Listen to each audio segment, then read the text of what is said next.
Bonjour à tous. Aujourd'hui, je voudrais vous proposer une nouvelle chronique avec un format un peu différent. Jusqu'à maintenant, j'ai fait beaucoup de chroniques sur l'esprit du tarot d'une manière plus globale. Et aujourd'hui, j'aimerais que l'on porte notre attention sur une carte en particulier. Et j'ai choisi le battleur. Pourquoi le battleur ? Eh bien, parce que c'est la première carte du tarot. Alors quand je dis ça, je cherche un peu à provoquer, vous l'aurez compris. Parce que pour certains, la première carte du tarot n'est pas le battleur, mais plutôt le mat, qui a une place très particulière dans le chemin initiatique proposé par le tarot de Marseille. Mais en tout cas, le battleur porte le numéro 1. Et d'ailleurs, dans les définitions générales, vous entendrez souvent que le battleur correspond au commencement. Au commencement, oui, mais au commencement de quoi ? Eh bien, au commencement d'un chemin initiatique. Le battleur nous fait une proposition. Il nous propose d'apprendre à nous servir des éléments qui traversent le monde et qui nous traversent, à comprendre ses forces, à les identifier et à en faire quelque chose pour notre vie individuelle, mais aussi pour le monde. Si on regarde le dessin du battleur, qu'est-ce qu'on voit ? Alors, selon les versions, ça peut être un peu différent, mais globalement, on y voit un jeune homme debout, qui regarde vers la gauche, qui a une table devant lui avec des objets sur la table et qui a lui-même des objets dans les mains. Alors pourquoi je commence en vous parlant du regard du battleur ? C'est un élément très important quand on commence à utiliser le tarot. Les regards sont une clé qui vont donner beaucoup d'indications sur la nature de la carte pour la comprendre, pour l'appréhender. Lorsqu'une carte regarde comme ça vers la gauche, elle signifie souvent que le personnage est tourné vers le passé. Mais en l'occurrence, le battleur porte la carte numéro 1 et comme je vous ai dit, il représente plutôt un jeune homme. Donc quelqu'un qui a peu d'expérience encore dans le monde de la matérialité, qui a peu vécu dans son existence terrestre. Mais il regarde encore d'où il vient, son origine. Et c'est pour ça que la compréhension des éléments pour le battleur, c'est-à-dire la compréhension des lois universelles et énergétiques qui régissent notre monde, sont fondamentales. C'est vraiment sa proposition centrale, son enjeu, l'épreuve initiatique qu'il nous propose. Il ne regarde pas encore le futur, c'est-à-dire qu'il ne regarde pas encore là où il va, car il ne sait pas encore. On voit que tous les objets sont posés en vrac, sur la table, un peu éparpillé. Tout existe à l'état de potentialité, mais rien n'est encore accompli. Rien n'est encore organisé. Le battleur vit dans le monde des possibles. Alors, qu'est-ce qu'il y a sur cette table ? Eh bien, il y a précisément les 4 énergies qui régissent le monde, les 4 éléments qui sont représentés dans le tarot par des deniers, par les bâtons, par les épées et par les coupes. Mais comme ces éléments ne sont pas encore accomplis dans le battleur, elles n'apparaissent pas sous cette forme. On est dans un univers symbolique. Donc, selon les dessins, vous verrez par exemple des couteaux sur la table qui peuvent représenter l'énergie des épées en potentiel, un petit gobelet pour représenter les coupes. Ils portent souvent un denier dans la main, d'autres y verront un jeton, et le bâton, on peut l'associer par exemple à la baguette que porte le battleur. Après, ça dépend des versions des tarots que vous aurez. Mais la présence symbolique des 4 énergies, des 4 éléments est toujours là. On voit aussi que souvent, le battleur a des dés et une baguette. On voit alors la double polarité se dessiner, soit la baguette pour apprendre à harmoniser ces 4 éléments, qui correspond au libre arbitre de l'homme, tandis que les dés marquent la dimension du destin. Et tout le travail du battleur va être d'osciller dans ces 2 paramètres.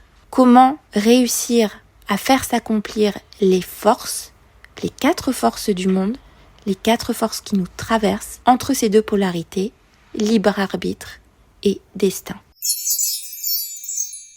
Je vous parle depuis tout à l'heure d'éléments, mais je vous ai seulement cité les énergies symboliques du tarot. J'aimerais vous proposer un petit exercice. Je vais vous énumérer chaque élément et à chaque élément correspondent des qualités et des faiblesses. Je voudrais que vous identifiez à chaque fois une qualité et une faiblesse que vous reconnaissez en vous, que vous avez identifié. Alors moi, je vais juste vous énumérer quelques qualités pour chaque élément, quelques faiblesses, mais il y en a beaucoup d'autres Et si par intuition vous êtes inspiré, vous en trouvez d'autres, eh bien ce sera sûrement celle qui vous correspond le mieux. C'est juste ce que je vous donne là, c'est à titre d'exemple, pour vous montrer comment ces forces peuvent se déployer et qu'est-ce qu'elles symbolisent. On va commencer par l'énergie des bâtons dans le tarot qui correspond au feu. Le feu, il peut aussi bien réchauffer, éclairer. On voit que dans des textes anciens, on a souvent l'expression de que la lumière soit la lumière de la conscience, la lumière du monde, mais il peut aussi détruire, ravager, créer un incendie. C'est à nous de savoir à quel niveau en est notre feu. Est-ce qu'il est à l'état de petite étincelle fébrile? Est-ce qu'il est au contraire puissant, rassurant, réchauffant? Ou est-ce qu'il est autodestructeur pour nous et pour les autres et ravage tout sur son passage? Vous l'aurez compris, le feu, en tant que qualité, correspond au désir. C'est le moteur de départ. Il représente la passion, la créativité, l'élan, le courage. En tant que faiblesse, le feu ravageur correspond à l'énergie de conflit, de guerre, de destruction. On peut voir par exemple dans notre monde qu'il y a énormément de feu actuellement, par exemple dans les guerres internationales qu'on voit naître tous les jours. Mais ce feu n'existe pas seulement à l'extérieur de nous, et c'est bien ce que nous enseigne le battleur, il existe à l'intérieur de nous, et c'est là la première prise de conscience à avoir. Toutes ces énergies que l'on voit à l'extérieur sont le reflet de notre intériorité. Ce sont seulement les décors qui changent. Les guerres internationales peuvent nous paraître lointaines, et pourtant, nous, de quelle manière nous entretenons ces guerres à l'intérieur de nous, ou pas? On voit souvent que dans les démarches thérapeutiques, on essaye de transformer les décors sans changer l'élément, l'énergie qui est à l'origine de ces décors. Et c'est en fait le contraire qu'il faut essayer de faire, et on a évidemment toute une vie pour cela. Évidemment que parfois on va dans un feu plus de destruction, mais une fois qu'on en a conscience, on peut revenir à ce feu qui nous réchauffe et qui peut devenir une lumière pour notre vie. Le deuxième élément dont je voudrais vous parler, ce sont les coupes.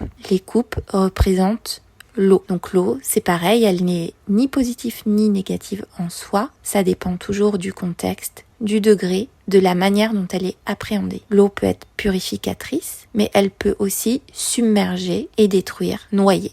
Dans ces qualités, l'eau correspond à l'intuition, la réception, l'empathie, mais si elle n'est pas bien maîtrisée, elle se transformera alors en dépendance affective, en tristesse, mélancolie. Elle pourra correspondre aussi à des profils de personnes qui sont submergées par leurs émotions. Je vous invite de nouveau à vous concentrer sur la qualité que vous reconnaissez en vous de l'élément eau et sur la faiblesse que vous identifiez.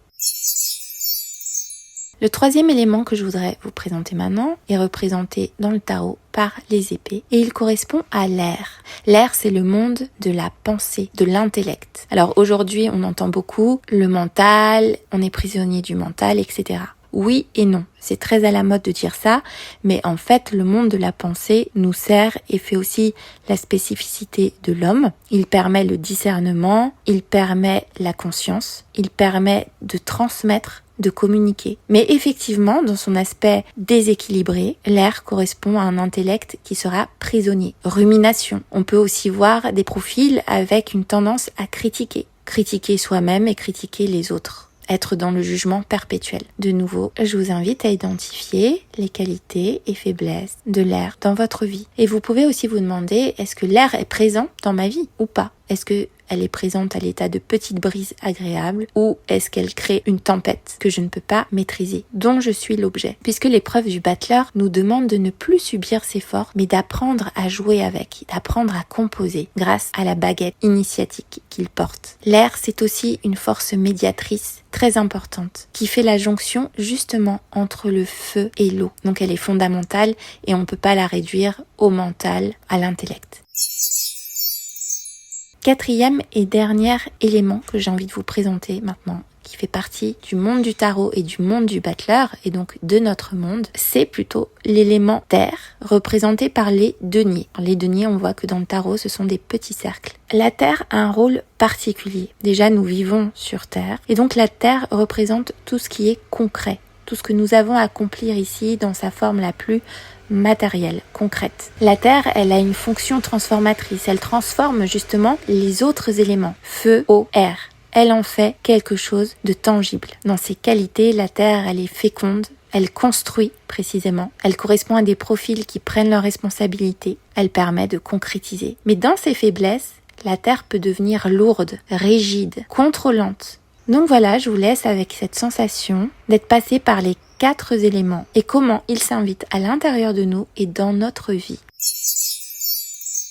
Et maintenant que vous avez identifié une qualité et un déséquilibre pour chacun d'entre eux, je vous propose pour terminer cet audio une petite méditation, une rencontre avec le battleur. Je vous invite à fermer les yeux, à respirer calmement. Une inspire, une expire, et puis recommencer comme cela 2 ou 3 fois. Et quand vous vous sentirez prêt, projetez-vous dans un endroit qui est la pièce où se trouve le battleur.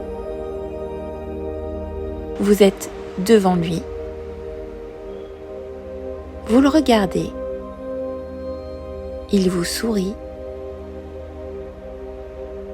Il vous montre les objets qu'il a sur sa table. Et puis, sans un mot, il s'approche de vous, vous prend la main et vous glisse un objet dans les mains qu'il a pris sur sa table. Vous ne savez pas ce que c'est. Vous avez fermé les yeux. Juste, vous ressentez l'objet.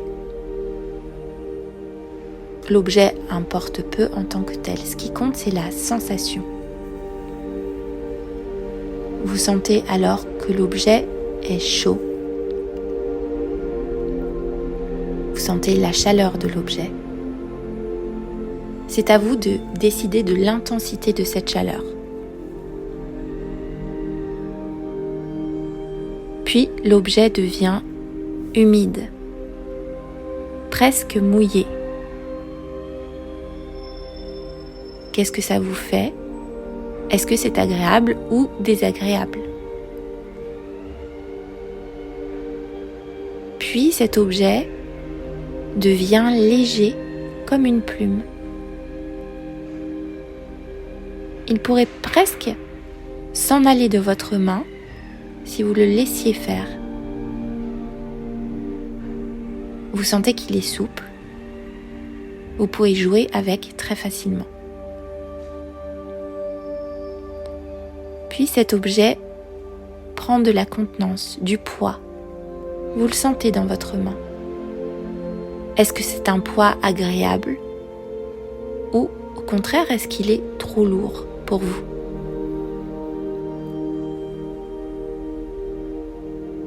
Puis restez avec ces 4 sensations.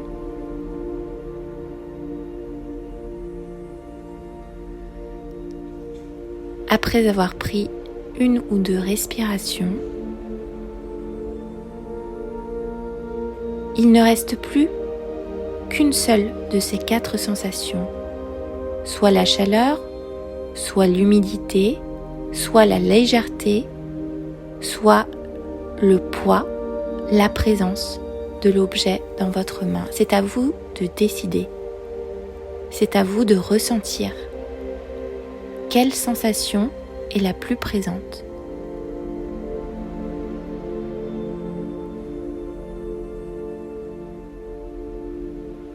Puis vous ouvrez les yeux. Le battleur n'est plus là. Le décor a disparu. Par contre, la sensation est toujours là. Cette sensation, c'est celle d'un des 4 éléments. Probablement l'élément qui est le plus présent dans votre vie ou au contraire celui dont vous avez le plus besoin et que vous avez à développer. Identifiez-le pour vous-même.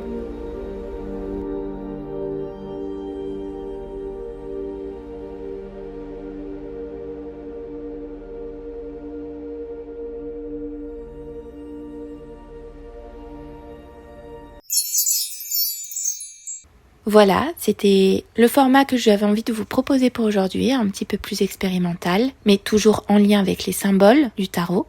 J'espère que ça vous a plu, j'espère que ça vous a été utile.